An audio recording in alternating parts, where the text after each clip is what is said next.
The reply from the minister. Thank you. Finance minister. माननीय मंत्री जी, 11:30 बज चुके हैं। माननीय सदस्यगण, माननीय रक्षा मंत्री जी का बयान होगा। अभी स्टेटमेंट आपको हाथ में मिल रहा है, अभी बट रहा है स्टेटमेंट। माननीय रक्षा मंत्री जी, प्लीज स्टेटमेंट मिल रहा है, please please please. No no, माननीय रक्षा मंत्री जी, आप कॉल ऑन रक्षा मंत्री जी। नो, माननीय रक्षा मंत्री जी अपना बयान दें। आदरणीय उपसभापति महोदय, मैं इस गरिमामयी सदन को अरुणाचल प्रदेश के तवांग सेक्टर में हमारी सीमा पर 9 दिसंबर 2022 को हुई एक घटना के बारे में अवगत कराना चाहूंगा। उपसभापति महोदय, 9 दिसंबर 2022 को चाइनीज पीएलए ट्रुप्स ने तवांग सेक्टर के यांगसे एरिया में लाइन ऑफ एक्चुअल कंट्रोल पर अतिक्रमण कर स्टेटस को एक तरफा बदलने का प्रयास किया। चाइना के इस प्रयास का हमारी सेना ने दृढ़ता के साथ सामना किया। उपसभापति और सदन को यह भी बताना चाहूंगा, इस फेस ऑफ में हाथापाई भी हुई और भारतीय सेना ने बहादुरी से पीएलए को हमारी टेरिटरी में अतिक्रमण करने से रोका और उन्हें उनकी पोस्ट पर वापस जाने के लिए मजबूर कर दिया। इस झड़प में दोनों ओर के सैनिकों को कुछ चोटें आई हैं। उपसभापति महोदय, मैं इस सदन को यह बताना चाहता हूं कि हमारे किसी भी सैनिक की न तो मृत्यु हुई है और न ही कोई गंभीर रूप से घायल हुआ। इंडियन मिलिट्री कमांडर्स के टाइमली इंटरवेंशन के कारण पीएलए सोल्जर्स अपनी लोकेशंस पर वापस चले गए और इस घटना के पश्चात एरिया के लोकल कमांडर ने 11 दिसंबर 2022 को अपने चाइनीज काउंटर पार्ट के साथ स्थापित व्यवस्था के तहत एक फ्लैग मीटिंग भी की और इस घटना पर चर्चा की। चीनी पक्ष को इस तरह के एक्शंस के लिए मना किया गया और सीमा पर शांति बनाए रखने के लिए उन्हें कहा गया। इस मुद्दे को चीनी पक्ष के साथ कूटनीतिक स्तर पर भी उठाया गया है। उपसभापति महोदय, मैं इस सदन को आश्वस्त करना चाहता हूं कि हमारी सेनाएं हमारी भौमिक अखंडता को सुरक्षित रखने के लिए पूरी तरह से प्रतिबद्ध हैं और इसके खिलाफ किसी भी प्रयास को रोकने के लिए सदैव तत्पर है।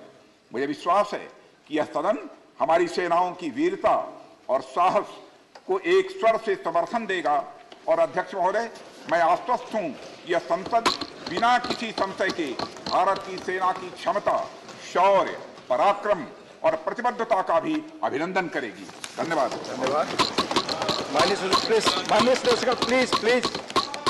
माननीय रक्षा मंत्री के अरुणाचल प्रदेश के तवांग सेक्टर में 9 दिसंबर 2022 को जो घटना घटी उसके बारे में एक विस्तृत वक्तव्य सदन के समक्ष रखा है।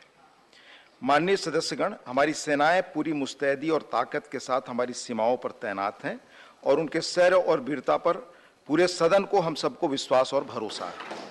देश की सीमाओं की सुरक्षा और संप्रभुता के लिए सर्वोच्च बलिदान देने में भी हमारे सैनिक सदैव तत्पर हैं और रहेंगे।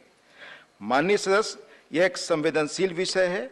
जैसा माननीय रक्षा मंत्री जी ने बताया, सरकार उत्पन्न हुई स्थिति को पूरी गंभीरता के साथ ले रही है और सभी आवश्यक कदम उठा रही है। मुझे विश्वास है कि इस संवेदनशील मुद्दे पर पूरा सदन एक है और एक मत से हम यह संदेश इस सदन से देना चाहेंगे कि देश की सुरक्षा की चुनौतियों का सामना करने में सभी दल और पूरा देश एक साथ है। माननीय सदस्य, minister. Thank you. Finance minister. माननीय मंत्री जी, 11:30 बज चुके हैं। माननीय सदस्यगण, माननीय रक्षा मंत्री जी का बयान होगा। अभी स्टेटमेंट आपको हाथ में मिल रहा है, अभी बट रहा है स्टेटमेंट। माननीय रक्षा मंत्री जी, प्लीज स्टेटमेंट मिल रहा है, please please please. No no, माननीय रक्षा मंत्री जी, आप कॉल ऑन रक्षा मंत्री जी। नो, माननीय रक्षा मंत्री जी अपना बयान दें। आदरणीय उपसभापति महोदय, मैं इस गरिमामयी सदन को अरुणाचल प्रदेश के तवांग सेक्टर में हमारी सीमा पर 9 दिसंबर 2022 को हुई एक घटना के बारे में अवगत कराना चाहूंगा।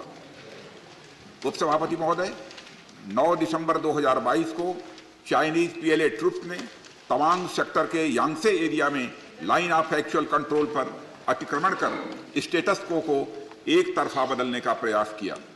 चाइना के इस प्रयास का हमारी सेना ने दृढ़ता के साथ सामना किया। उपसभापति और सदन को यह भी बताना चाहूंगा, इस फेस ऑफ में हाथापाई भी हुई और भारतीय सेना ने बहादुरी से पीएलए को हमारी टेरिटरी में अतिक्रमण करने से रोका और उन्हें उनकी पोस्ट पर वापस जाने के लिए मजबूर कर दिया। इस झड़प में दोनों ओर के सैनिकों को कुछ चोटें आई हैं।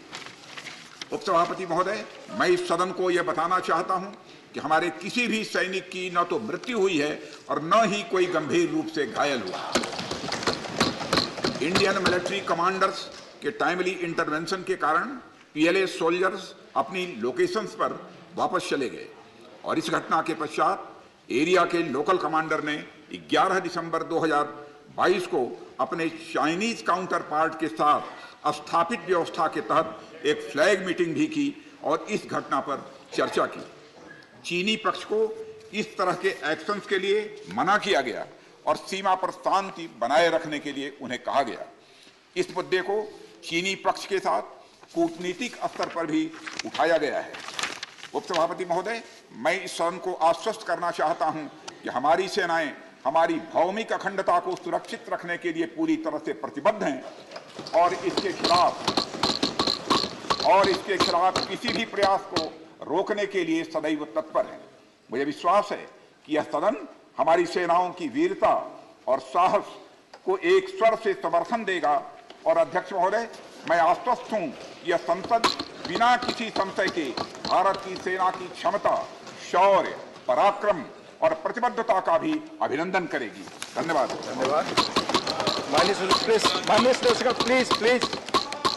माननीय रक्षा मंत्री के अरुणाचल प्रदेश के तवांग सेक्टर में 9 दिसंबर 2022 को जो घटना घटी उसके बारे में एक विस्तृत वक्तव्य सदन के समक्ष रखा है। माननीय सदस्यगण, हमारी सेनाएं पूरी मुस्तैदी और ताकत के साथ हमारी सीमाओं पर तैनात हैं और उनके शौर्य और वीरता पर पूरे सदन को हम सबको विश्वास और भरोसा है। देश की सीमाओं की सुरक्षा और संप्रभुता के लिए सर्वोच्च बलिदान देने में भी हमारे सैनिक सदैव तत्पर हैं और रहेंगे। माननीय सदस्य, यह एक संवेदनशील विषय है। जैसा माननीय रक्षा मंत्री जी ने बताया, सरकार उत्पन्न हुई स्थिति को पूरी गंभीरता के साथ ले रही है और सभी आवश्यक कदम उठा रही है।